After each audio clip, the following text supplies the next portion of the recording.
Welcome to Journeys with the No Schedule Man, exploring authentic stories of personal growth and lessons learned from people living true to themselves with creativity, passion, and purpose. For all past episodes, subscribe on iTunes or visit noscheduleman.com. And please connect, share, and contribute with a comment, rating, or review. And now, here's your host, the No Schedule Man, Kevin Bulmer.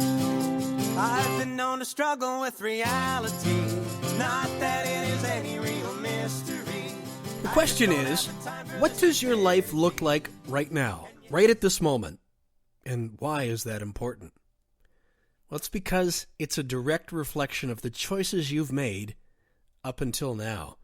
So naturally, it would follow that if you'd like to do or be or experience something different in the days to come, what choices will you make differently from here on out? Anything less, and you're choosing to be a victim. Life is choosing for you, and who wants to do that?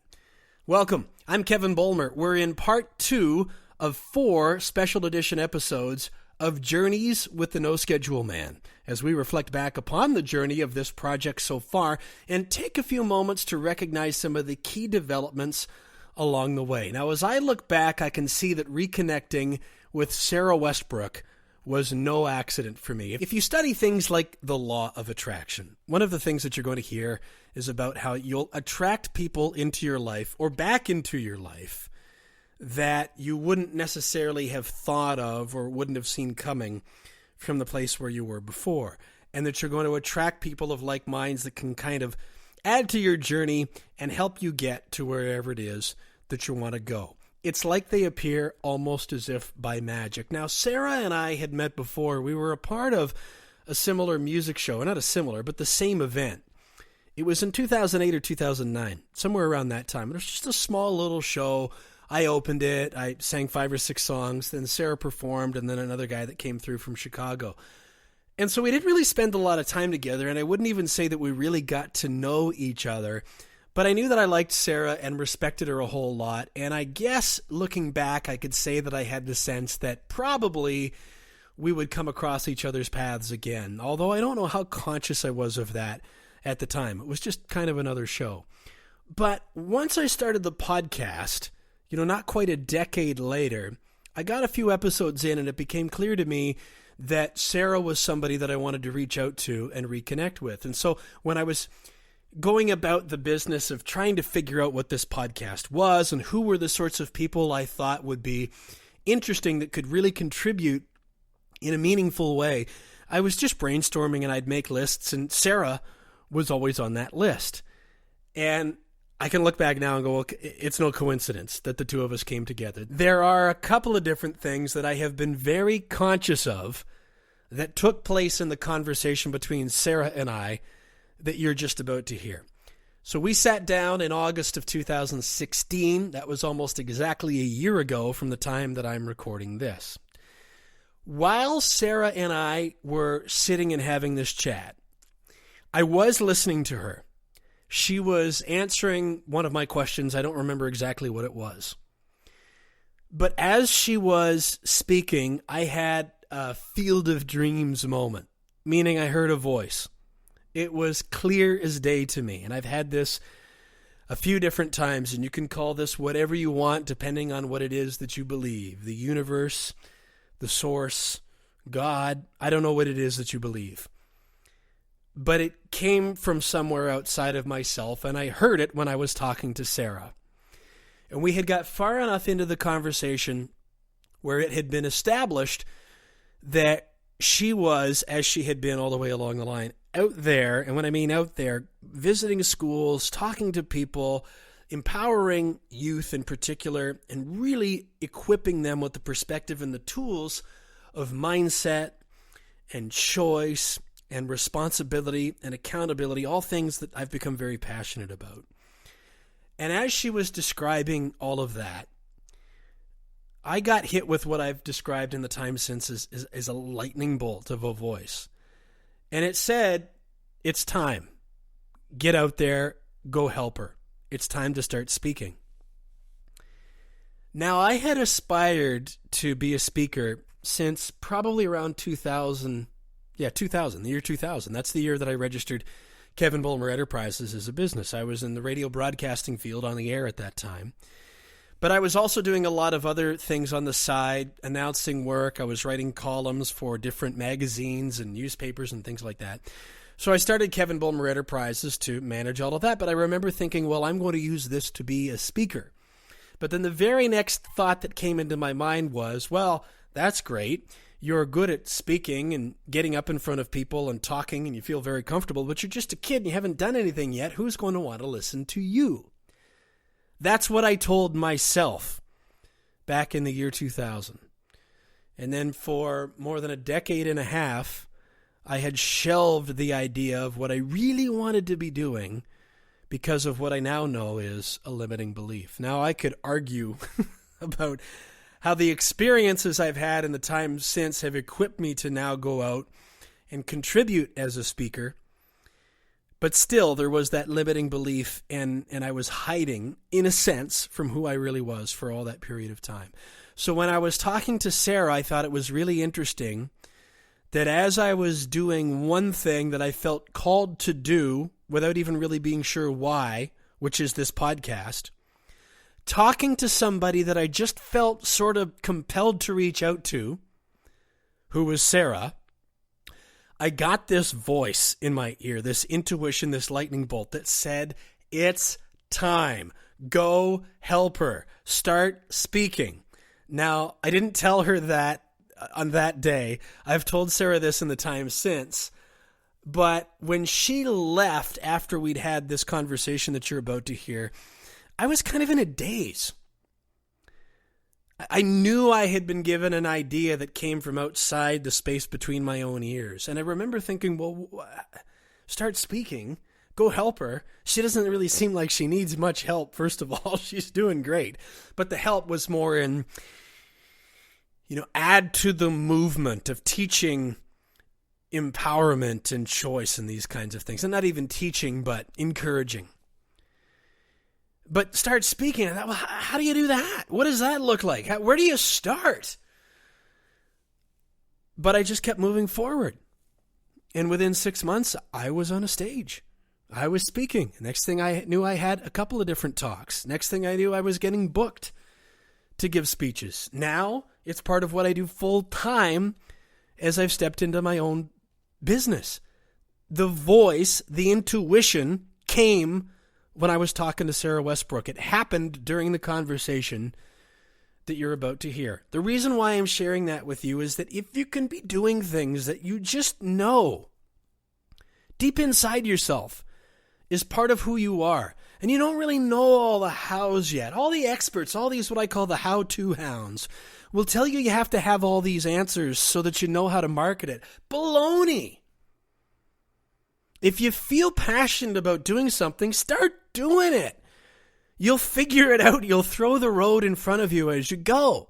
The alternative is sitting on the sideline or copycatting and learning how to write headlines or mimic somebody else's audience because you haven't figured out your own. Now, maybe you know from the start who it is that you're looking to talk to or what it is that you're after. And if that is, God bless you, go for it. But if you're like most of the rest of us, you won't know. You're like the kid in the book, The Alchemist, that he doesn't know why he's got to go on this journey. He just knows that he's got to follow his personal legend. You figure it out. That's all part of it. That's the journey. So the reason why I'm going through these, what I'm calling special edition episodes to launch this new name of Journeys with the No Schedule Man, is to use myself as an example. I don't have all the answers. I'm trying to figure it out, and I'm just trying to recognize the signs the same as you are. Here's an example of one of them that I got, and that lightning bolt happened when I was talking to Sara. The other thing that I came away from this chat with, aside from the great content that I think everybody needs to hear that she delivers, is that I began to notice a trend after a while with doing these podcasts, that there seemed to be two different camps of people. There's one, the larger camp. I would consider myself in this group. You know what? While I'm sitting here talking to you, I think maybe there are three. The third camp is just people that just choose to be victims and life plays them and they never do anything about it, but they just sit and bitch and complain about it. That's the third camp. But then you take people that want to take a more positive mindset and want to take ownership of your life. Because if you're in that third camp, you're probably not listening to something like this. So, okay. So there are two camps. The first I would consider myself to be a part of, which is you go through life doing the things that you really think that you're supposed to be doing. You're following this, script that you think that there is of, some people call it the American dream or the Canadian dream or whatever it is, where you adopt your beliefs and your habits and you're going forward in life and doing what you think you're supposed to do. And you get part of the way into your life and you've ticked all these boxes. You got into a relationship, maybe you got married, maybe you had kids, maybe you have a house, the cars, some stuff, you take the odd vacation, you've got the job, but you just don't feel fulfilled. There's not a lot of joy there. So you either start to question that, or, like me, you have a hole blown through you, and the whole house of cards collapses.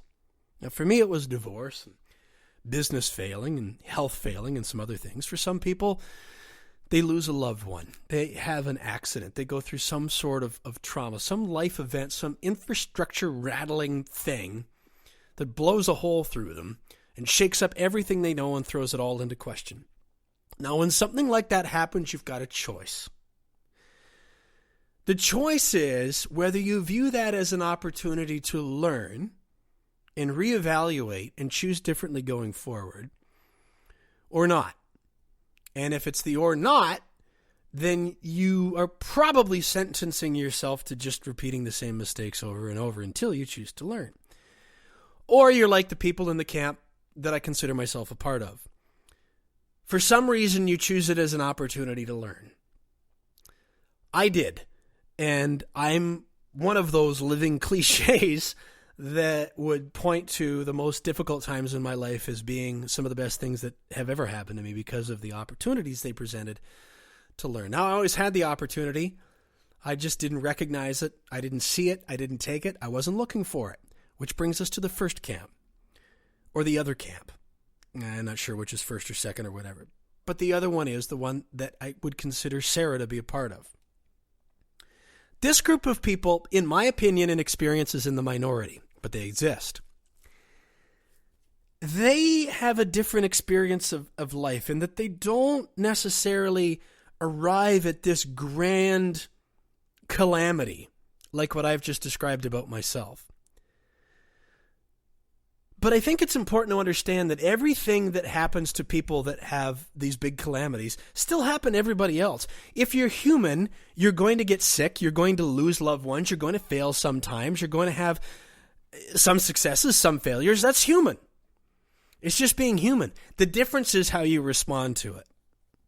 And the people in the camp that I think Sara is a part of respond to it differently from an earlier age and are better equipped to shape their experience in terms of how they respond to those things because of some sort of foundational experience that they've had when they were younger or in the developmental part of their life. So for Sara, a big part of it I think that she would tell you, and as she describes in this conversation, is the character development classes that her mother sent her to while she was kicking and screaming when she was a younger woman. Now I'm thinking about, my 14 and 11-year-old sons. That's the ages they are at the time I'm recording this. And I give Sara's mom a lot of credit because I don't know, even though I know it's best probably for their development in the long term, to put my kids into some sort of an environment that's going to equip them with the emotional maturity and the solidarity of character that will allow them to respond rather than react when life's tsunamis hit, because they are going to. It's just what it means to be human. So why would I even hesitate? There's just me being real with you. But I'm thinking about some other people that have been on the podcast. Bob Parker comes to mind, who was immersed into junior achievement and was encouraged to fail and really understood about accountability and trying and failing and succeeding. Andy Thibodeau, who talked about really digging into where you were and making the most of your experience and daring to care and getting to the next place by filling up the place where you are currently to where you're sort of overflowing. And he was just completely all in as a student council and learning and growing, and just gave himself a great foundation of emotional maturity. And there are other examples I could give. Sarah's in that camp. I'm in the other one. I was absolutely sure I was getting it right until the whole house of cards fell down. So with that, I'll turn it over to Sara and let you know that she's a keynote speaker for conferences. She does her U-Power presentations and workshops for businesses, students, parents, and educators. She specializes in resilience, confidence, and mental well-being, and I think she's an absolute dynamo, and I'm so glad to have reconnected with her. To learn more about her and to find the links to her website and her social media pages, visit NoScheduleManPodcast.com. Look for Journeys with the No Schedule Man Special Edition number 2. We called it Choices. And now you're going to get a great masterclass on the power of choices from Sara Westbrook. I started by asking her about one of the 3 pivotal moments in her life, which happened when she was 3 years old. She decided she wanted to be a singer. And I asked her, what did she remember about what influenced that decision?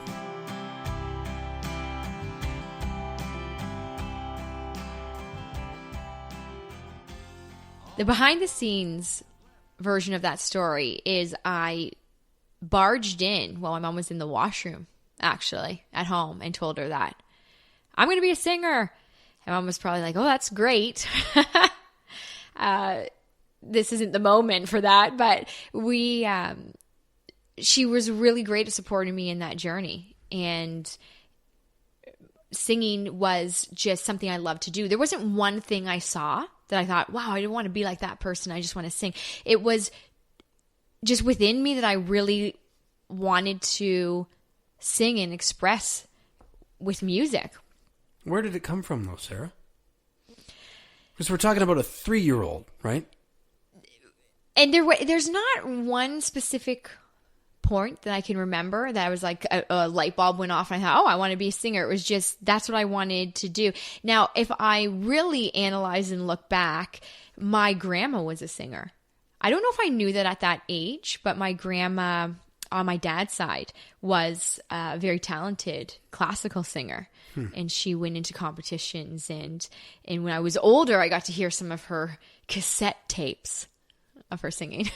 And so cassette tapes aren't that old. There are some in this place right here. But. Well, and they are very, very cool, but they're kind of some sort of a thing of the past, unfortunately. But no, so her cassette tapes, and I didn't realize until I was older that that's where I probably got my voice from. She was the only other singer in our family that I know of. So this was something that you felt through and through, though, right? Like when you said to your mom, it wasn't like a typical, I shouldn't say typical, but I'm thinking about a 3-year-old that decides, I'm going to be a dragon trainer. Or right. Well, that was my second option. I thought, well, that could be something for me.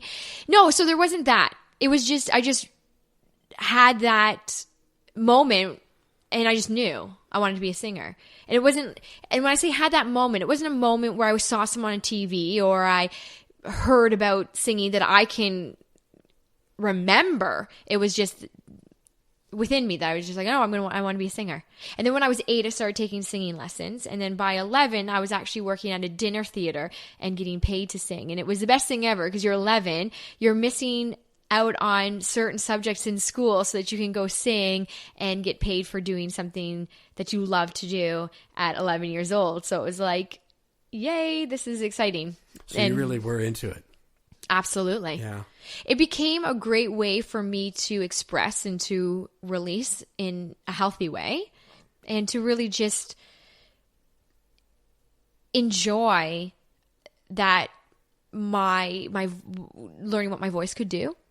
And it definitely came with its frustrating moments when you're trying to, like anything, you're trying to learn how to do something different with your voice, or to go higher, or to extend, or because I wasn't one of those kids that was born with this huge, massive range. Like now we see on some, the America's Got Talent, or these shows where you see these kids, these YouTube sensations that are just incredible, and they're 10 years old and they're like opera singer. That was not me at all.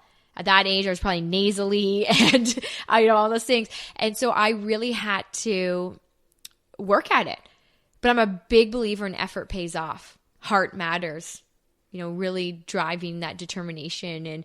And I had singing coaches, then they pushed me, and I pushed myself because I wanted to get better. I didn't want to just say, I guess I just can't do that. I'd have moments where I'd be like, oh, this is so frustrating, but I would just keep at it. I'm like, I'm going to get that no. I'm going to get that no, So that was a drive for me. So you were determined, and you were digging in from a young age, and on the track, and then fork in the road comes. Yes. Big moment number 2, which you described as being around 11 years old. Yes. Or so. Describe that for me. So at around the age of 11, my parents got divorced, and that was a big turning point for me because my family life as I knew it just fell apart. So here I am, I'm thinking I've got this ideal, perfect family, going on vacations, families together, and then before they got divorced, there started to be a lot of arguing. And then they got separated, but they got back together, and they got separated, and eventually got divorced. So it was like this roller coaster ride that I didn't want to ride. I didn't like riding, but like anything in life, we will be faced with challenges. And although we can't control every circumstance, we can control who we become from that circumstance. And my mom could actually see around the age of 11, my parents got divorced, that I was really taking on the weight of not only that circumstance, but just the weight of the world, negative opinions, whether they were said at school or outside of school. I was really taking that to heart, and she could see this happy-go-lucky spirit was diminishing. So she started to put me into character education courses, character building courses that really got me to see a different mindset. And I couldn't thank her enough for that. But on a side note, I just want to let you know, I wasn't 11 saying, yay, I want to go to that. No. My mom was dropping me off saying, this is what you're going to. And I was saying, no, I don't want to go. And my mom was saying, that's not a choice. The choice is what chair you sit in when you go into the course. but the choice isn't whether you go in or not. I'm your parent. I have a job to do, and you're going. And so I would march in there and and she did everything, like leadership courses when I was 13 years old. I was being like, no, I'm going to hang out with my friends for the whole summer. My mom's like, oh, sorry, you're actually going to this course for the whole summer. And I was like, you have to be kidding me. This is horrible. And you just think that this is the worst decision you could have ever made for me. Turns out it was an awesome decision. Not only did I get to be surrounded by people that were in this leadership course, and we were actually training to be camp counselors, which I didn't realize right away. And then I was like, oh, this is really great. And then I ended up getting a job the following year and being a camp counselor for London Parks and Rec for the next 4 or 5 years. So it was like this moment where you think, I don't want to go to that, and then it turns into being a really, really great opportunity. Let me back you up a couple minutes. Mm-hmm. Trying to think of how to phrase this. Should I be worried? No, I'm thinking about from your mom's perspective, yes, of how she knew to be able to explore that route. Because I'm thinking there will be a lot of people that are listening, or those among us that we know and come in contact with, that have no idea of what you just described. Either no idea or that it even exists, let alone for your mother to know, to source that out and say, this is the right thing for my daughter. And I know she's going to protest, but how did she know that was going to play out to be the right thing? My mom is very curious by nature. she's not one of those ones that doesn't ask a lot of questions and is just, she's going to ask questions. She's going to really get curious about whatever the conversation is. And so that has her dive deeper into looking for, okay, if you mentioned to me about a character development course, or you mentioned about leadership, if you mentioned that to my mom, she's asking a ton of questions and she's figuring out where she can go. She's going to look into it, and then she's going to say, okay, this is something that I want for my child. My mom's still like that to this day. You should call this person. No, you should just send them an email. Just follow up. Look at their website. Really, she's one of those people, and it has served her well in that case of her saying, okay, I'm going to find out information. I'm going to see if this seems like it's in alignment, and I'm going to have my daughter go. Now, my mom wasn't the type that was worried about whether I wanted to go or not, because one of her favorite sayings to me was, I'm not your friend. You have enough friends. Yes, I can be friendly, but I'm your parent. I have a job to do. This is my job. My job is to do what I think is best for you, your development, and your confidence. And this is what I believe is going to work best for you growing up into being an adult. I never understood that saying, and I didn't like that saying until I was like in my 20s, and I was like, thank you. I appreciate that. But you can't expect a thank you, I don't think, from a preteen or a teenager if you're saying, hey, you're going to go to this course, and you're saying, well, no, you ruined my summer. Like, I was going to hang out with my friends all summer. So sorry for the people out there that are, teenagers thinking, I don't want my mom to say that to me. But looking back, it was really, truly set me up for building character and confidence that I desperately needed, that I didn't even know I needed when I was a preteen. See, without even getting into the details of what character development education is, where you go to find it, that could be a conversation for someone else to have, because I want to get more into Sara Westbrook's journey and what you are doing and what you've been doing since that time. But just to finish off this stream of consciousness, that your mom could see that your soul was drifting a little bit. Mm-hmm. And for her to know, in order for you to get your spirit back on track and set yourself a really good foundation for going forward, mm-hmm. for her to know that was an inside job as opposed to reaching for everything external, mm-hmm. which is what we all do. Mm. This is the light, Sara, that literally just went on for me in the very, recent future. So soon that I'm embarrassed to even say so, because I consider myself the kind of person that has always looked for that sort of stuff, but I didn't know that I wasn't happy. And she must have been through some series of events or development for her to know. Absolutely. I see what's going on. You've hit the nail on the head. My mom did all the courses too. Actually, one course that I went to, you couldn't go as a young person if you didn't have a parent or guardian go. Because their whole theory, which makes perfect sense, is how can you, as a parent, carry on the conversation with your young person, with your child, about what's happened during this course or during this weekend, however long, if you don't know the conversation, if you don't know what's happened. So some of the stuff that I went to, you had to have a parent or a guardian go to. Because picture this, your son, you send him to some sort of leader, like character development.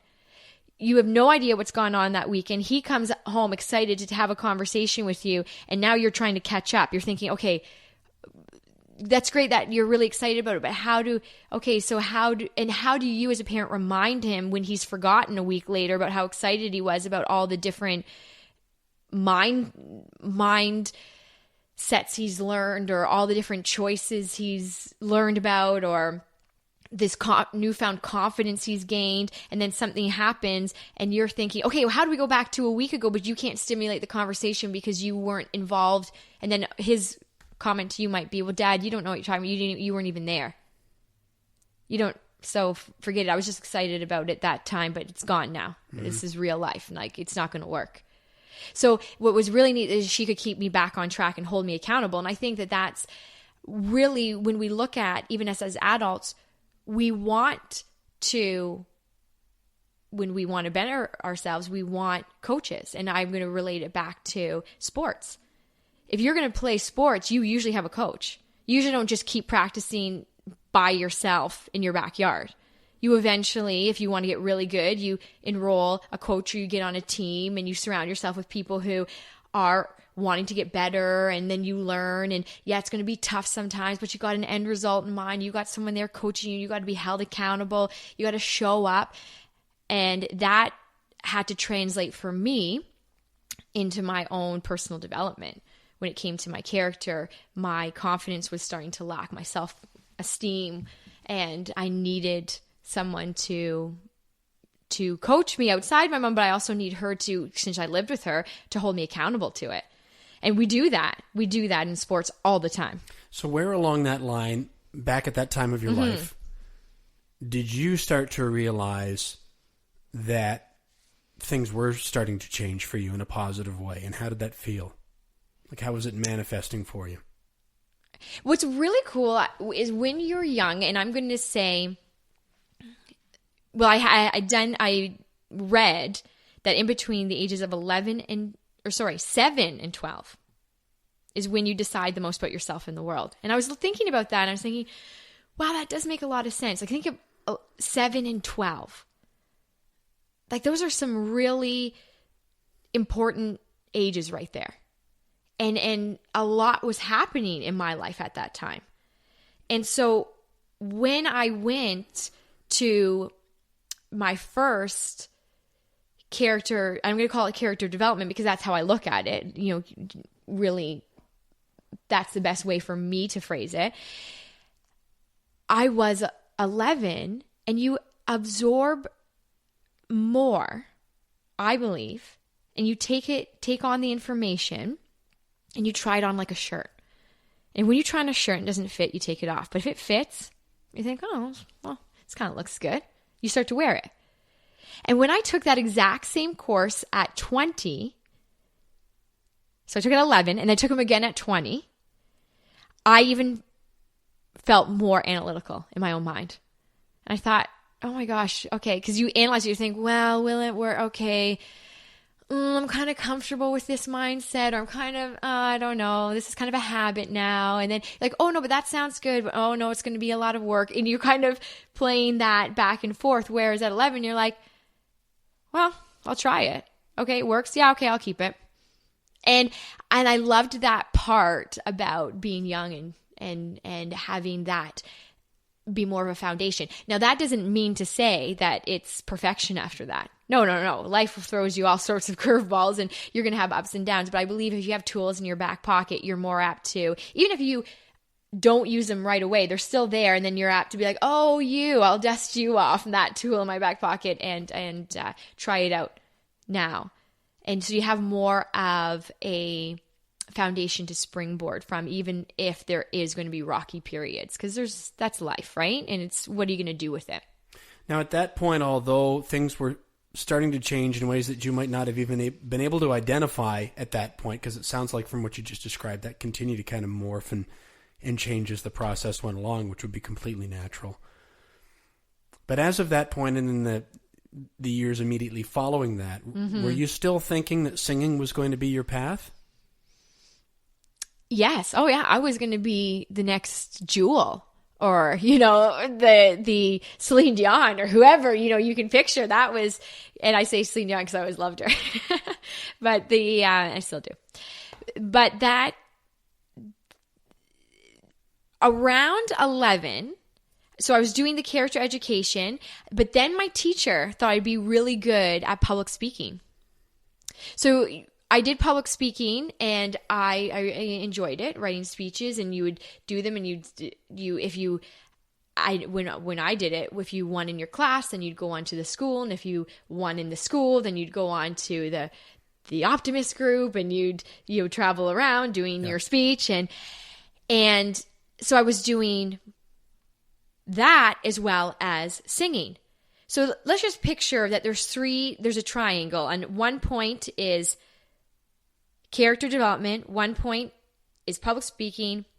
And the third point is singing. I was still very driven by singing. It wasn't actually until I was 19 and I was singing at a mall. And after I was done, a principal came up to me and said, "Can you sing at my school?"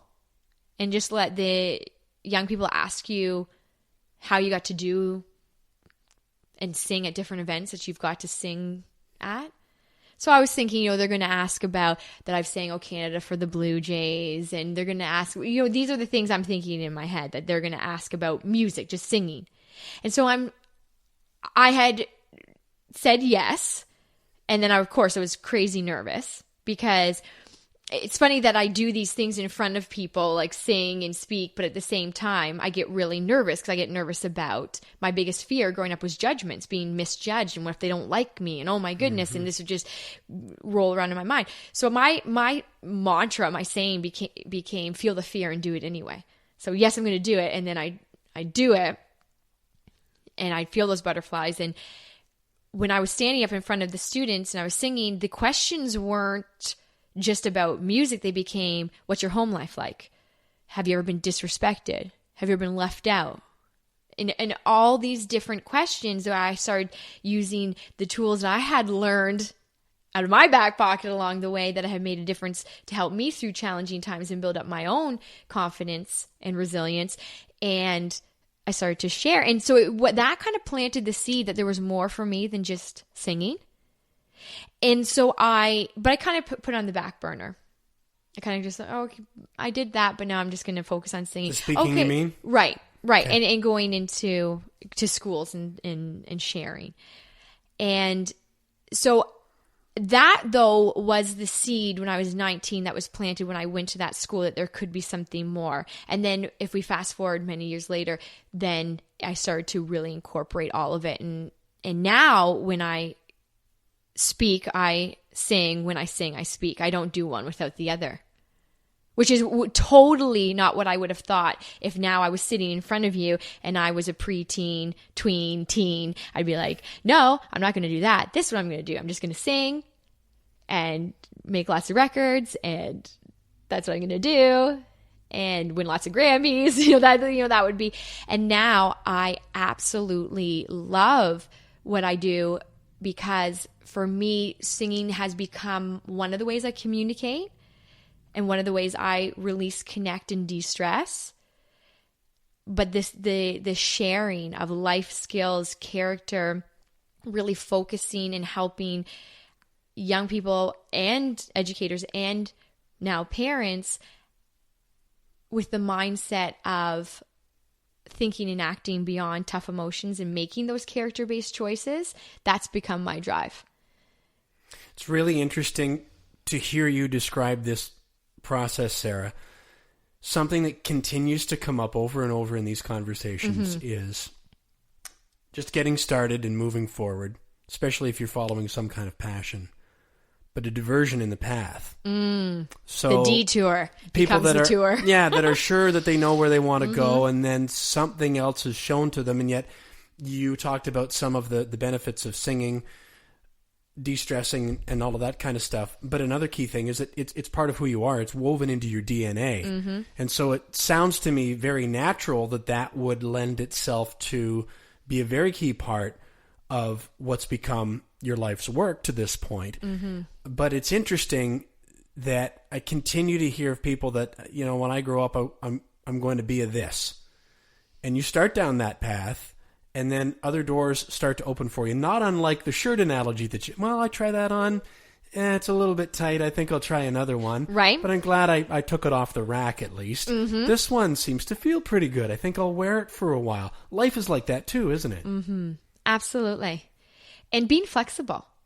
Because I think sometimes it's easy to get it has to be this way.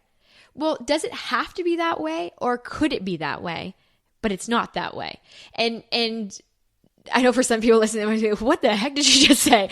But really, it's about, what if there was no right or wrong when it's your journey? Maybe it's just, this is part of of getting to where you want to go is the detour. Is, okay, I thought I was going to be here. I'm not. But wow, this is a really great place too. And enjoying that journey.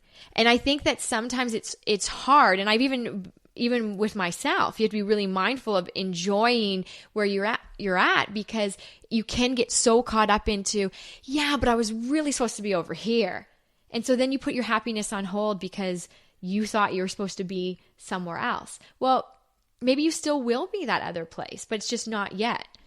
And I remember hearing a really successful comedian be interviewed on some sort of talk show. And the one question that they asked her, and it really stuck out for me, her answer, they said, what do you wish you would have told the 20-year-old you? And she really thought about it, and she said, I would tell the 20-year-old me to enjoy the journey because you're going to get there. She's like, I rushed everything. And I feel like I really didn't enjoy those years because I was so focused on, I have to be here, I have to be here, I have to be here. Instead of, I would have got there, but I could have enjoyed it more. Yeah, the whole idea of getting there. Yeah, where's there? Well, I'll say that with air quotes. Yeah. And this is a trap that I continually dug and continued to fall in myself. This is there. Absolutely. And so that there, as glib as that sounds, none of us knows how much more runway there is in front of us. And I struggled for a long time, Sarah, because I've always been a very goal-oriented, goal achievement-related person. I don't know if that makes sense, but I think you know what I mean. Yeah. And it's quite a title. Thank you. It's great to have things that you aspire to move you forward like we were just talking about. But took some time to realize that the work and the effort of moving toward those goals needs to add to your present sense of enjoyment and engagement, not take you ahead of the beat in a way and to where you're living in a future that doesn't exist yet and probably isn't even going to manifest in the way that you think it should or want it to now. You're here now. You're there. Okay, I love that you're just saying this because, I don't mean to interject, but I mean to interject because I told you before we started that you could. I just wrote an article, and it's called Here versus There. Haven't even released it yet, so I'll have to let you know when it is. I'll tweet about it. Okay. Here versus there, because it's exactly what you're talking about. So we're here and we want to be there, but when you get there, it becomes another here. So here is there. I know we've really messed people up. But the process of getting there has to add to here, right? It has to add to it. Because, and I think that now I'm a parent. So my son's 4. And I remember reading a book that my mom got me when I was pregnant, and it was called Mindful Motherhood. Or Mindful Mothering. Mindful something. Mother. Something mother. And it was really, the essence of it was really about enjoying the process because they won't be a certain age for that long, or this too shall pass, in the sense of they're not sleeping through the night. I mean, I think we've all been there. You're like a zombie. You just want them to go to sleep because you want to enjoy your night, and you've been with them all day, and you're like, why aren't you sleeping? You're fed, you're clean, you're tired, go to sleep. And why isn't that happening? And I think we've all had those moments, especially with young children. And reminding myself, I wasn't alone, because there's someone in the world that's up with their child trying to get them to sleep and is frustrated that they're not going to sleep, and B, that they won't always be in this stage. So as much as we want to sometimes rush through it because we were like want to get them to an age where they're just going to sleep, and I don't know if there is that age. I don't know if that happens, but we all know that it's easy to want to rush till they get to, well, then they get more independent, or then they get, and I was told this by so many parents as well, the years will pass, the time will pass, so really enjoy it. And I really took that information, not just from the book, but from other parents, to heart, and thought, you know what? I'm really going to remind myself to be mindful. Even the times where I'm driving around at 3 a.m, thinking, why aren't you sleeping yet? Go to sleep. And I'd be driving around literally looking for houses that had the lights on. I'd be like, okay, they're still up. Drive. They're still, okay, I'm not alone. And being mindful as a person and as a parent, I think is really what has us also enjoy the here. Because the here and now is what we have. And there will always be another there that will turn into, when you get there, it'll turn into a here, like we were just saying. And you want to make sure you looked back and you enjoyed it to your best of your ability. And it becomes more than just about you now. See, this gets us back to where we were talking about your mom, right? And what she imparted to you about her job that she had to do. Is that we all are coming at reality through our own perspective, whatever we perceive reality to be, right? And we all individually, I think, want to have as enjoyable an experience as we can. Now, these little people that I'm responsible for rocket into the picture. Mm-hmm. Or friends, neighbors, family members, could be any of that and others. And we all have our projection of our experience and our perception of getting there all jumbled together and smashing off one another. Mm-hmm. So it's a delicate balance. Anyway, I want to haul us back into your journey because so many of the things that you have already touched on, I have been thinking, these are the things that we need to be teaching ourselves when we're younger. It's great to be able to know complex arithmetic and all these other things. I don't want to debate all of that. No. But I know that I was never taught to recognize what I was feeling. I was never taught how to effectively communicate and understand that somebody might have a different perspective on something that I might have. And that didn't make them right or me wrong or vice versa. It just made our perspectives different. And I could go on and on and on. You're one of the people that I perceive, Sara, as being out there doing what I now feel is going to be such a benefit to our society as a whole by going and empowering young people in a way that was sort of seeded, I think, for you back from the time of what you've already described. Thank you. You're welcome. Thank you. So let's talk about how you got to where you are now. We're going to go back to that. You're 18, 19. You had that experience. You were encouraged to go and speak in front of that school group. You did, but you were still, I'm going to compartmentalize speaking over here. That's right. You still want to do this. You know, you're still a very young person with other things to do. But what happened over the next half decade or so that started to translate into what became your career? It's interesting that you say that the music was woven into my DNA. I'm going back to that. You said that, and that it became a natural part of my communication to be through music. It was interesting because that's why I believe that I combine the two. That I don't do one without the other. I don't speak without singing. I don't sing without speaking. I really combine the two. So I like that you said that. So I'm just using that to springboard to answer your question. Sure. My mom and my now husband, who we met when I was in high school. So we've been together. I've been with him more than I've not been with him. Sure. You know, now being 34, so that's more than half my life. And both him and my mom on different occasions had said, you got to really find your niche, like something to really set you apart.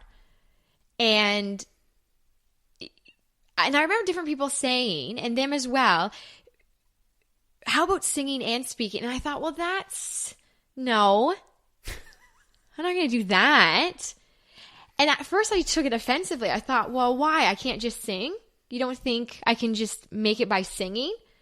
And, you know, I'm not the highest singer, the lowest, the best, the fastest, the slowest, but I mean, I'm going to give it a shot. And so I took it almost offensively. And again, about perception. So I was filtering it through, well, wow, you don't think I'm good enough? All those past, stories. Mm-hmm. And then I really looked at that one day and I was like, maybe this is me. Again, going back to the detour part, maybe this is the plan. Maybe my plan wasn't the plan. This is the plan. And I started to roll with it. And then I started to really go full tilt and go into schools and make it a career. See, well, is this feasible? Is there a need for this? Could I do this? And then when my mom could see I was really, really serious, she sold her business and started to work for me. So actually now, many years ahead, she works for, I like to say with me, but it's for and with me, because we've really developed a really great team. And so this detour that I thought, no, I'm not going to do that. I'm not going to sing and speak. Okay, I'll do it once. Okay, I'll do it twice. Okay, I'll do it 3 times. Okay, I'll do it 20 times. Okay, now I'm going to do it full time. Okay, I want to hold you back. Yes. Because I want to ask something as basic Reel me back in. I'm getting too far. No, not at all. But I want to ask something as basic as, what were you doing then and how did you do it? Let me just reframe that to make sure that I'm clear. Okay. At the stage that you just described, you're thinking, maybe I can do both. Maybe I can. And then you talked about just really getting into it. I can't remember the exact words that you used, but going full tilt. That's what you said. Right. What did that mean? What were you doing? How did you start to try to formulate a presentation? I know. And this is a question, for people that are just starting out, and they ask me, and because I did the same thing. I asked other people who were speaking. Maybe they weren't necessarily speaking and singing. Maybe they were. And they were doing it full time and going into schools or going into corporations or doing whatever. Mm-hmm. And it can be daunting. You can look and think, oh my goodness, how do I get to that point? And it is very much a progression. So the first thing that I did is I thought, okay, so what's my message? Like, what do I really want to get out there? If I have one thing to say, what would that be? And for me, it went back to my experience. What made a huge difference for me when I was going through challenges and as a preteen, teenager, struggling with self-worth is when people shared with me. That's what made a difference for me. Yes, I loved that I did character education courses, and my mom even put me into support groups so I could really see I wasn't alone. That was a huge benefit. But what helped me within those character education support groups is when people shared. When I was 13 years old and my mom went to work and I was by myself, I found her cassette tapes of Tony Robbins. Because my mom was into doing her own self-development work. So she had these cassette tapes. So I started listening to them. And I was fascinated by this whole concept of you basically could shift your life by shifting how you saw your life and your mindset and your choices and all this stuff. And I loved it.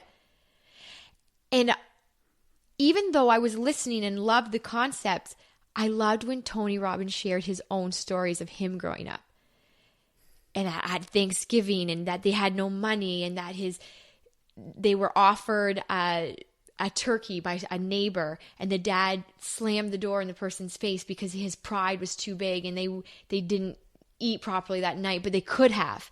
But and just all these things I was remembering, and of course I'm paraphrasing his own story right now, but this is the stuff that stuck with me as a young person, was that he was sharing.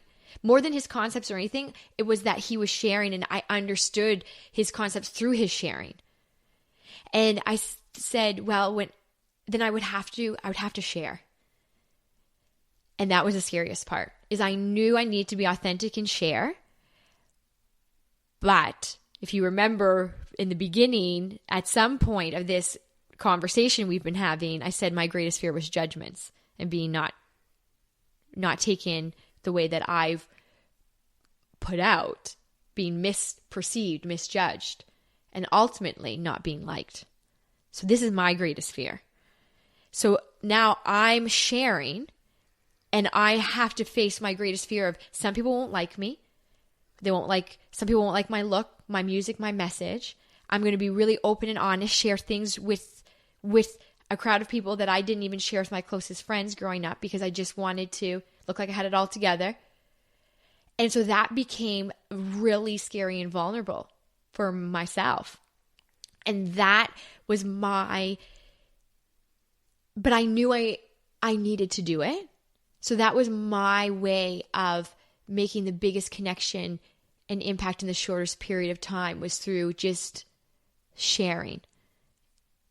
And I wanted young people.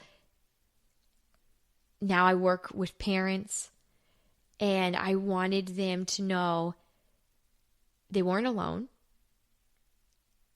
and that there is ways to strengthen their core, their muscles of confidence and being able to bounce back from challenging times. And yes, it takes effort, but it's worth the effort because they're worth it. Their lives are worth it. Their dreams are worth it. And that, to me, I needed to be really authentic, and I still do.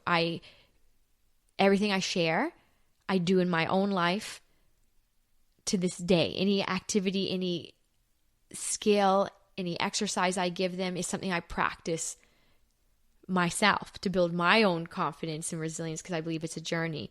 But I wanted my audience to know that even though our stories might not be the same, we've all experienced pain or challenge, and it doesn't have to define you, and it doesn't have to suppress you, that you can regain your own, what I call now, my company's called You Power. So you have the power to choose. Not everything that happens to you, not everyone's opinion of you, but how you choose to act, how you choose to react, and ultimately what you choose to believe about yourself and the world. But the biggest thing that gets in the way is emotions. Something happens and then boom, an emotion comes up. Anger, frustration, sadness, jealousy. And it's easy to respond out of those emotions or to suppress those emotions. So one of my big messages that I have to practice and continually do and work with, even with my son, is those emotions are real and they're natural, but how are you going to move through them in a healthy way so you don't hold them in, hurt yourself, or hurt somebody else? Because we see that happen all the time. And I believe it's a skill to be in control of your emotions, because it is easy. And we see that with young kids. I mean, especially, 2-year-olds at a grocery store, they don't care who's around. If they're upset about something, everyone's going to know.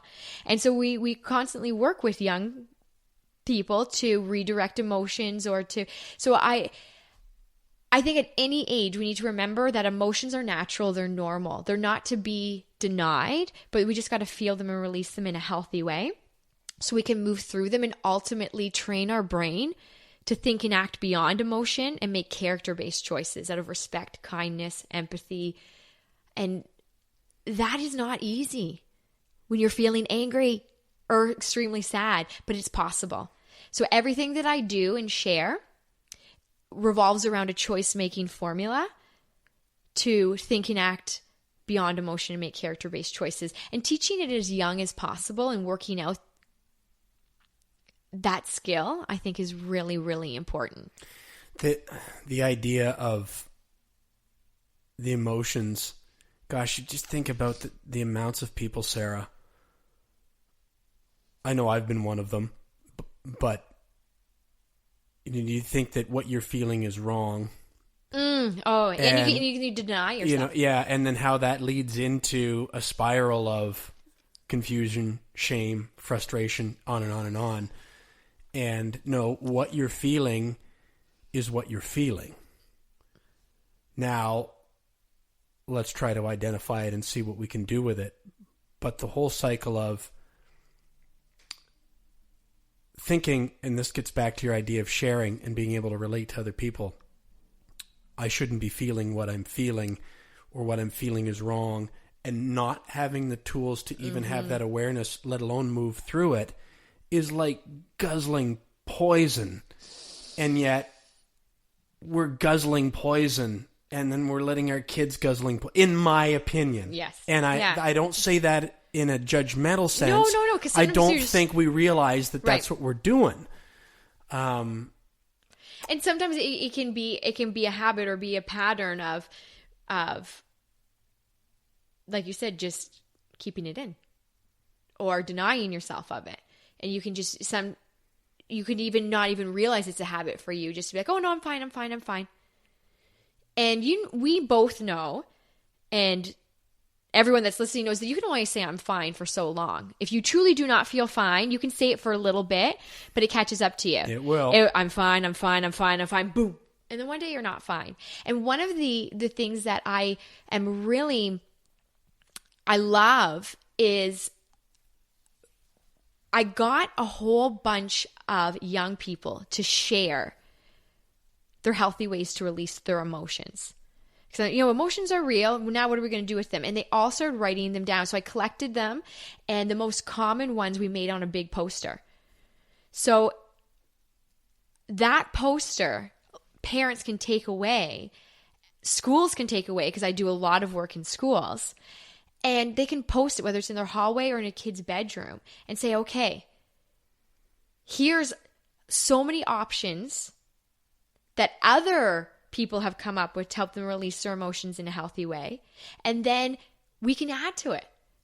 So the school can add to it, the student, the child, the parent can add to it, whoever, wherever this poster is for them. But then they can say, okay, emotions are real. Look at all the ways that you can release them. Some of them are going to work for me. Some of them won't. And I'm going to add some of my own. And it's amazing to see that some of the young people are like, oh, I've never tried that before. I'm going to try that. I'm going to try screaming into a pillow because I've never tried that before. Or I'm going to try journaling because I've never tried that before. Or I forgot about that. I'm going to try that. Or breathing. One of the big ones that comes up a lot is just breathing. Because we hold our breath so much, especially with emotion. And so just even 3 deep breaths allow your body to calm, or allow your brain to catch up before you start just speaking out of that emotion. And again, I believe that's a skill, because it's easy to be impulsive and reactive and race to be the victim and blame and do all of the things that don't really help you through. When you can position something in a way that's inarguable. When this happens, I'm feeling this way, as opposed to, you made me feel like this. It allows you to get it out into the atmosphere and then start to deal with it. But anyway, I don't want to, I feel like I've gotten us off track a little bit here, but these are the kinds of things that, again, I found out, or began to, quite by accident, Sarah, by, you say you're fine, you say you're fine, you say you're fine, boom. I got to experience the boom.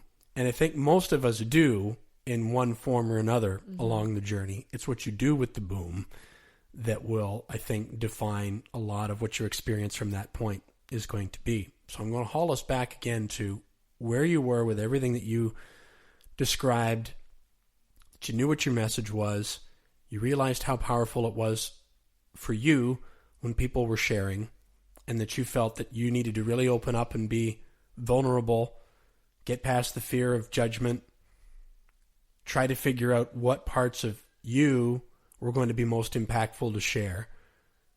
And then out you go now into the world, into the schools, and in front of these audiences. What did that look like at that time? It's been a journey. It's looking in the mirror every single time that you are sharing a story or you're sharing of yourself, and it's also a way to connect with other people. So it started off with doing a handful of schools a month to building, and then with anything, it takes time to, well, especially with entrepreneurs, it takes time to build that foundation and get that word of mouth. And so now I'm in 3 to 5 schools a week.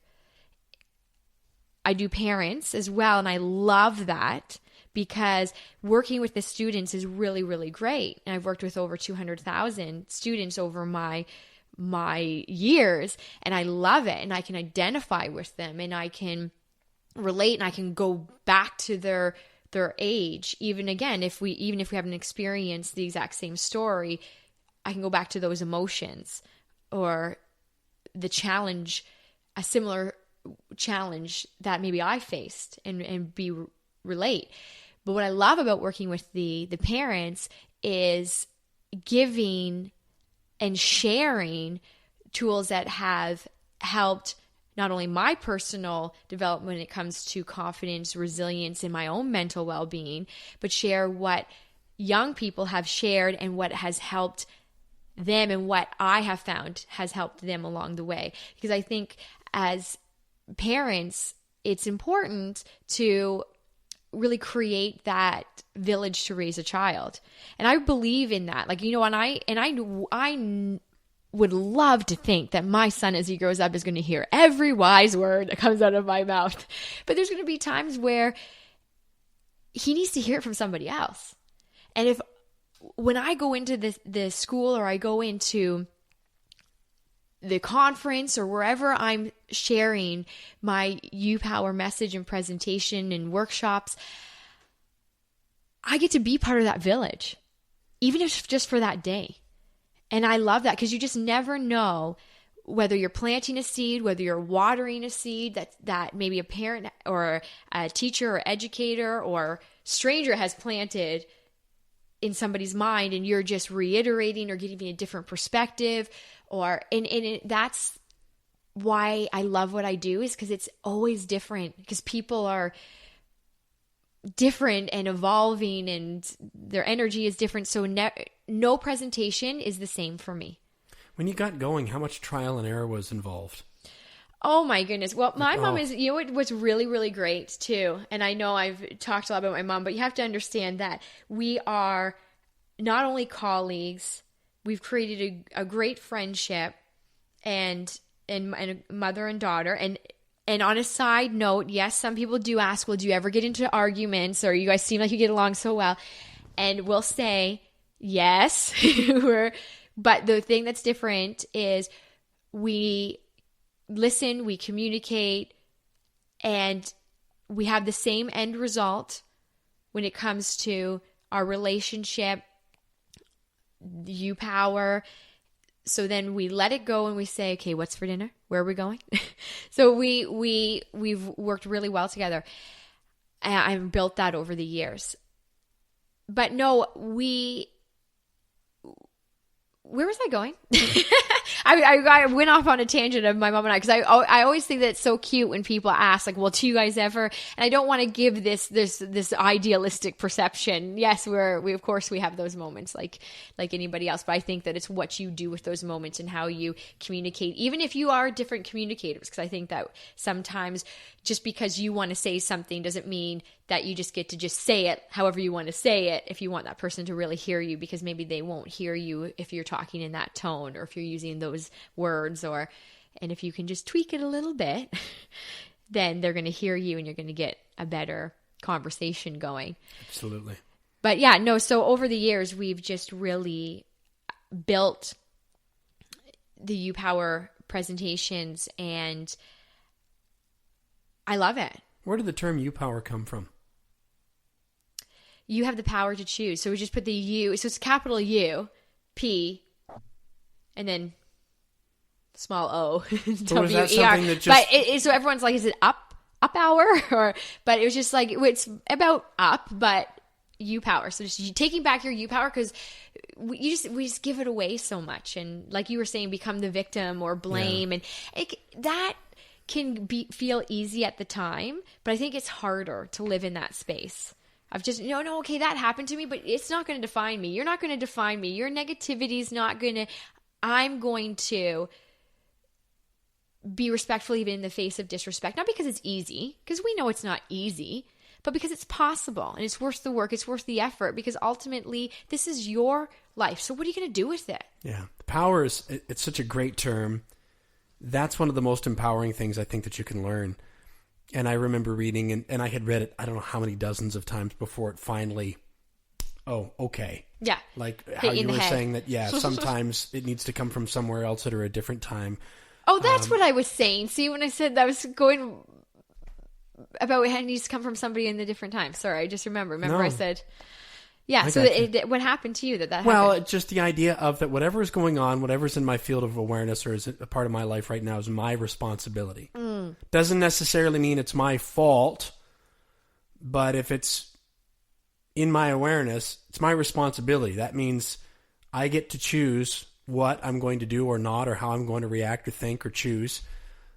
Maybe my interpretation of what U-Power is.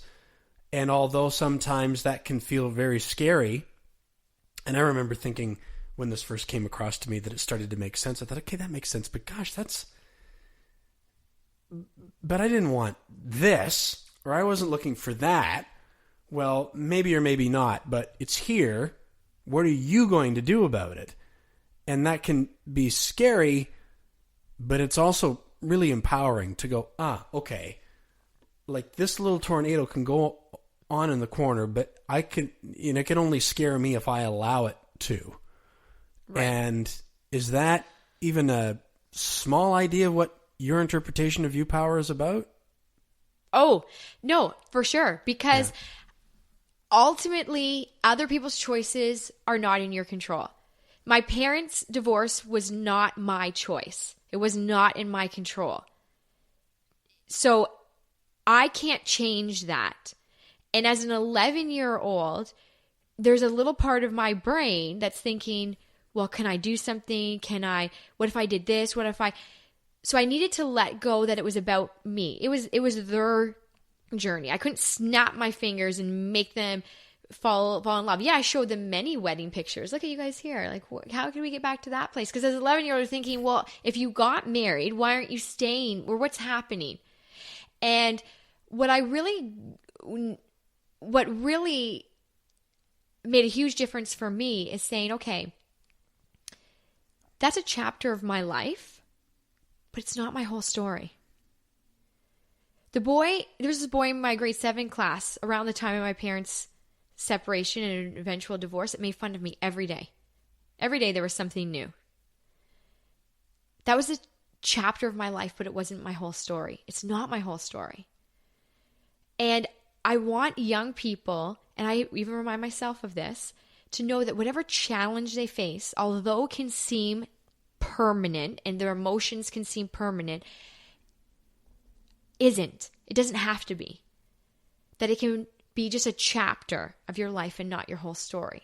But who are you going to become from that chapter? So exactly what you're saying is, okay, this happened. I didn't choose it. I didn't want it. I want to snap my fingers and just make it go away. But I'm snapping my fingers and it's still right there. So now what? Do I just curl into a ball and say, okay, that's it, I'm done? Or do I say, okay, this is crappy, but who am I going to become from it?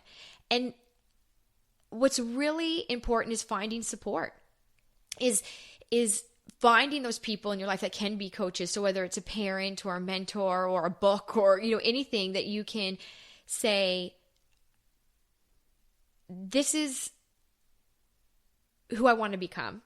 I don't know exactly how to get there, and keep talking to somebody listens. I say that to young people all the time. They just keep talking till somebody listens, because there's somebody out there that is going to listen. And I'll have lots of young people email me about challenges that I'm just sharing lightly about right now. And I think it's really, more than anything, they want to know they're not alone. They want to know they're not the only one. And I think no matter what age you are, we want to know we're not the only one. Hence me driving around with my crying baby that's not sleeping at 3 a.m, looking for people with their lights on. Okay, you're up. I'm not alone. And there was comfort in that. I didn't have to talk to the person. I just had to know, okay, I'm not the only one that's up. Okay, I'm not the only one that had parents get divorced. I'm not the only one that got made fun of every day in grade school. I'm not. So now, but now what? Because I don't want to live there. I just want that to be a chapter, but that's not going to be my whole story. So now what? Okay, I didn't make that competition in singing, and but I don't want that to be my whole. This is how I'm feeling right now, but I don't want it to be my whole story. I just want it to be a chapter. So now what? So what I really want to bring to the table is the now what. So in terms of looking for tools, coaching, resources, let's talk for a few minutes about the U-Power Journal. Because yes, I was let's talk about She's got a copy of it right beside her. I was walking through Chapters, which is the name of a store. People in other parts of the world that are listening to this will have no idea what that is. Bookstore. They still exist, at least here in Ontario, You want to Canada. Check that store out. I love the Chapters. Well, and then going down the aisle, and it was on the end aisle. And it jumped right out at me. And, of course, I've seen the logo before. But I saw it, and I remember thinking, yes, score one for the good guys. Yeah, the good placement. That's awesome. Thank you. First, maybe if you would, tell me how that even came to be. I've mentioned a few times about confidence resilience, being able to bounce back from challenging times, challenging opinions, challenging emotions, and mental well-being being a muscle that you can work out. I believe that you just got to find exercises, activities to work out that muscle. I often refer to it as like a bicep. I would not do one bicep curl and be like, boom, there it is. Huge biceps. I only did one curl. Huge bicep. No, if you heard that I had huge biceps from doing one bicep curl, you would be like, that's ridiculous. There's no way.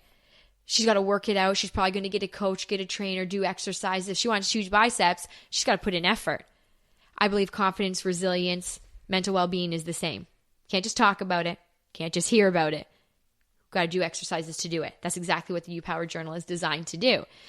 And when I'm doing a presentation, whether I'm at a school working with young people or I'm working with parents, educators, how do we continue the conversation at home? That's where this You Power Journal comes into play. So in here is not just your average journal with blank pages, because we were mentioning before when the mics weren't on that blank pages can be really overwhelming. You can open up a journal and be like, whoa, where do I start? And I remember when I was 11 years old and my mom saw that I was taking on the weight of the world and my happy-go-lucky spirit was diminishing, she wanted me to journal. And she put a blank journal in front of me and said, when you're done your homework, I want you to write 2 pages in it. And I said to her, no, thank you. And my mom said to me, like I mentioned before, this isn't a choice. The choice is what you choose to write, but not whether you write or not. And I said, well, I have nothing to write. And she said, perfect, write that. I said, okay, I don't know if you heard me, right? I said, like, I have nothing to write. She said, great, well, just write that you have nothing to write and just go from there. And she left. And I knew that if I didn't write in this journal that she put in front of me, there'd be some sort of consequence that I wouldn't like. And my mom would follow through with whatever that consequence was, and I wouldn't like it. So I thought, you know what? I'm just going to write.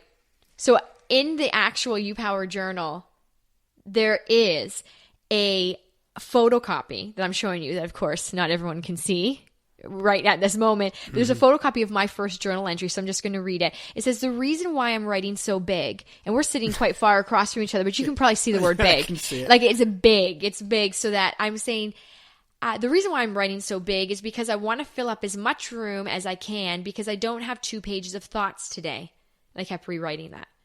And then partway through my second page, I started to write about my parents' divorce, my friends, my day. It became the place that I would vent, release, reflect. And it almost felt like someone was there, even though nobody was. So in this You Power Journal, we designed it to be 6 steps to build confidence, resilience, and mental well-being. And each step, I share a personal challenge, going back to just sharing. And then there's activity pages, exercise pages, quote pages, blank pages for the person who's using it to vent, release, be reflective, but ultimately say, who do I want to be in the world? And what's really, really great about the exercises is these are all exercises I still use to this day. And when a parent comes up to me and says, you know what, I don't know how I would get my young person to write. And I can tell them about how my mom got me to write, but if they're not willing to go down that road, the thing that I like to say to them is at bedtime, usually young people want to stay up later. So what a great time to stimulate dialogue. So instead of having them write, read them one of the personal challenges I share, and then start stimulating a conversation through the activity pages. So this is one, for example. So this one, springboards, I'm just going to read this and we can just have a conversation about this. It's step 2 in the You Power Journal. It says, what you say to yourself matters. I'm a big believer in your internal record matters. And if it gets really negative, like mine did, we got to replace that record with a new, what I would call you powerful one. You have the power to choose. And so choose what you want to believe about yourself, even though you might have to replace that negative record 1,000 times a day. It's worth the effort. So there's exercises on how to do that in here.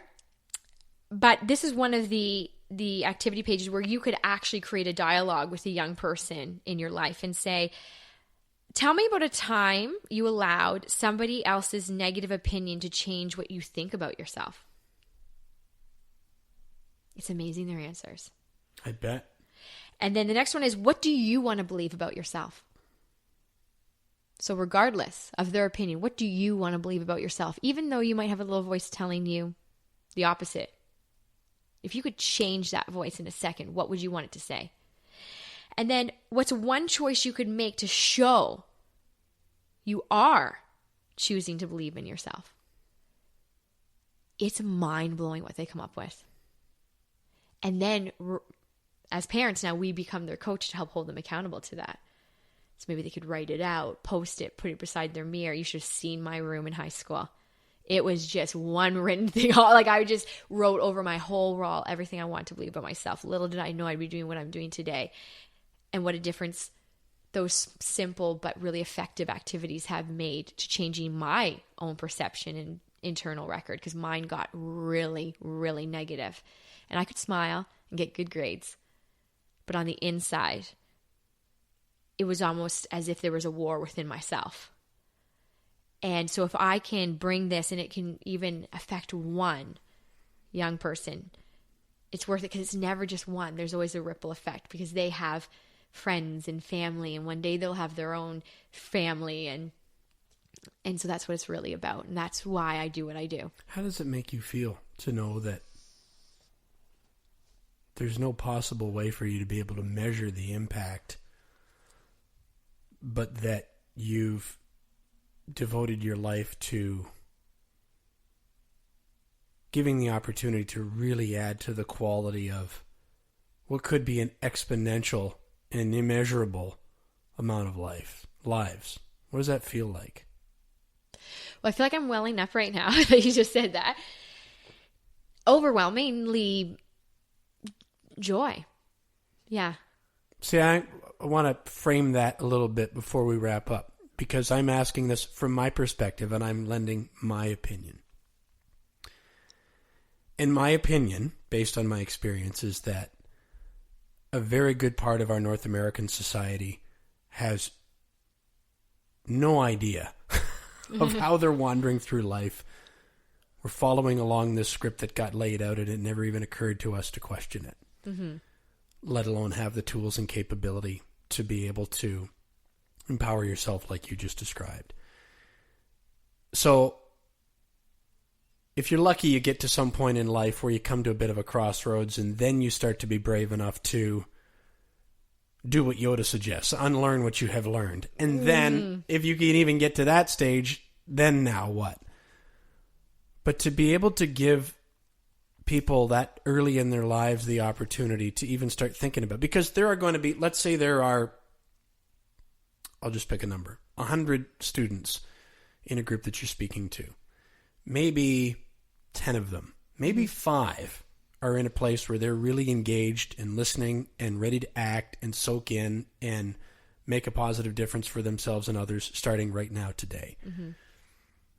Maybe it's 75. I don't know. It would be different with every group.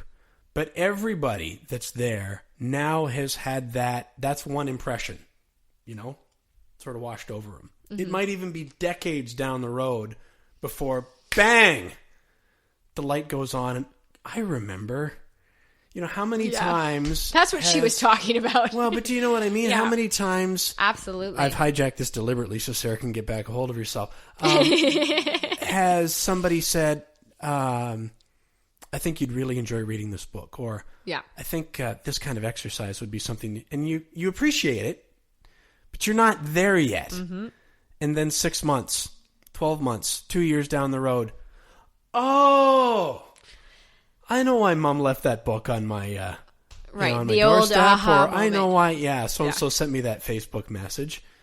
And you're, in my opinion, Sarah, at the very least, giving that opportunity for these people to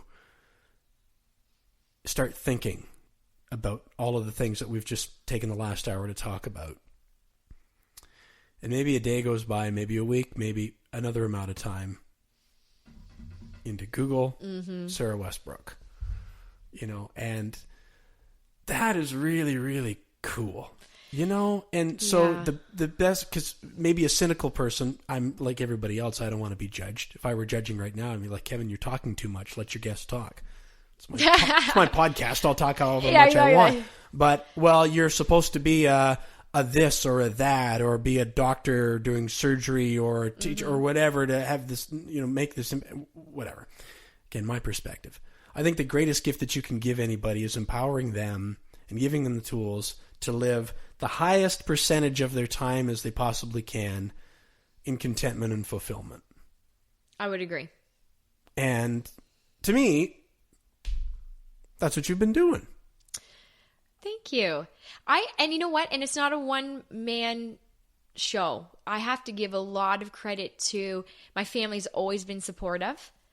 My brother, my sister's so cute. She'll come to the U-Power presentations that she can make too, and she is like zoned right in. Like she's just right there. And of course, my mom, who I've been talking loads about, all my experiences.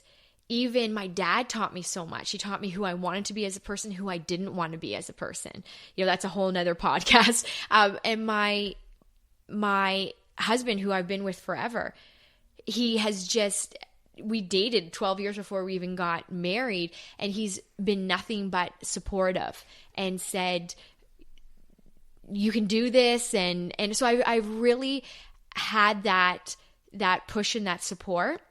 So I want to give notes to that because I think that's really important. And now being a mom myself, all of that has to translate to raising my son, who will one day share what he wants to do, and to really know that his journey is his journey. It's not mine, that I can swim along beside him and give him support and lessons learned and morals and values and all that great, wonderful, those teachings. But at the end of the day, he's going to have a journey. And my mom did that with me. My family did that with me. She never said, oh, well, that's a ridiculous dream. Singing, do something different. Right? Or that's ridiculous. You're going to do speaking and singing. That was never it. It was just, okay, that's what you want to do. Okay, so what would you need to do that? That was the conversation. Even with my husband. Okay, so what would that look like? And he's very business mindset too. So I think that's a really important part of this conversation is finding those people who support you, and also being those supportive people for other people's dreams and passions. And that knowing, of course, there could be detours, but maybe the detours are really, really wonderful and are part of the journey. So looking back, this is what it was supposed to be.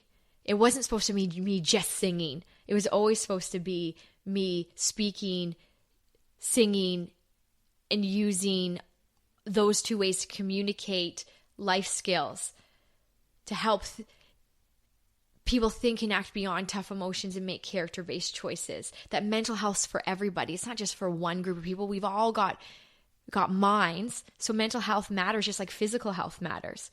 And if you would have told me that I'd be doing this when I was 15 years old, I would have said, forget it.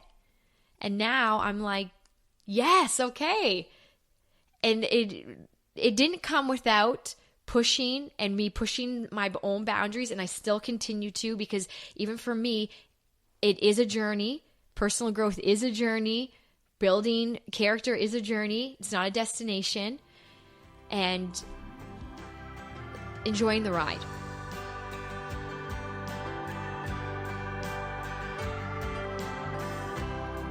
Boy, I'm so happy to hear that conversation again.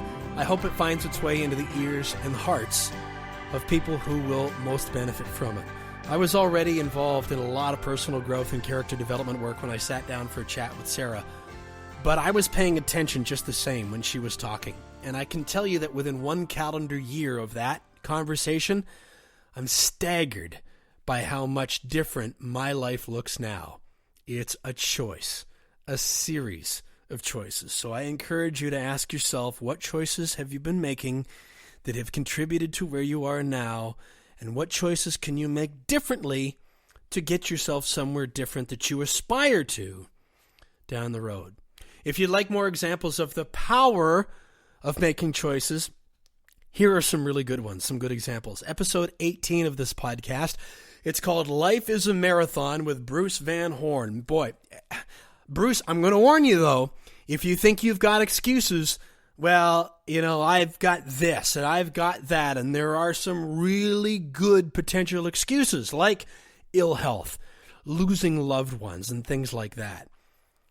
Bruce is going to disarm you because he's had all those potential excuses too. And he says right in that conversation that he eventually realized that he only had one problem, what he calls a Bruce problem. Talk about the power of choice. Listen for that. Life is a Marathon. It's episode 18 with Bruce Van Horn. Episode 38 I think you'll love. It's called Love Yourself First, Know Your Flow with Dr. Carlin Costa. That's an example of an episode that didn't go where I thought it was going to go. Instead, she told the story of her journey, that she was getting set to go into a line of work that aligned with the family and her idea of success, but she identified what her flow was, and she realized that she was going against it, and she had the emotional maturity and the presence of mind to understand that at an early age and to go with the flow, which turned out to be against the grain of what a lot of people, including some of the people that she cares about the most, thought that she should be doing. And it took an incredible amount of strength, and continues to, for her to follow that flow. Listen for that, episode 38. In episode 57, one of the more recent episodes of this podcast, it's called Expanding Kindness and the Privilege of Awareness with Cindy Brett. So if you're interested in choice, mindset, the law of attraction, all of those kinds of things, you're going to absolutely love that episode. You can find that and all other archived episodes of Journeys with the No Schedule Man on iTunes, Stitcher, YouTube, or at noschedulemanpodcast.com. Please do take a moment to subscribe, share, and leave a comment, a rating, or a review. It all helps out. Even if you don't like it, leave a thumbs down. Somebody will be curious as to why you did, and maybe they'll listen. I'd love to hear from you either way and to know what you think. Also, keep in mind the weekly video blog. I call it Footsteps. Those are all part of the larger journey. You can find those at youtube.com/noscheduleman or under the video blog tab at kevinbulmer.com or noscheduleman.com, which will take you to the same place. You'll also find all my social media channel links up there, the sign up for my Turtle Tribe via email. You can also find on that website information about my speaking, workshops, seminars, and coaching. And if you feel any of those would be a good fit for your business or organization or you personally, I hope you'll pass the word along and or get in touch with me. But whichever way you do it, I'd love for you to join me on this journey. Add your voice to mine. So please do say hi. I want to thank you again for taking some time to listen and share part of your day with me. I'm grateful. I hope you'll come back next week, and please do bring friends. All are welcome as we explore more journeys with the No Schedule Man. Just a little deja vu.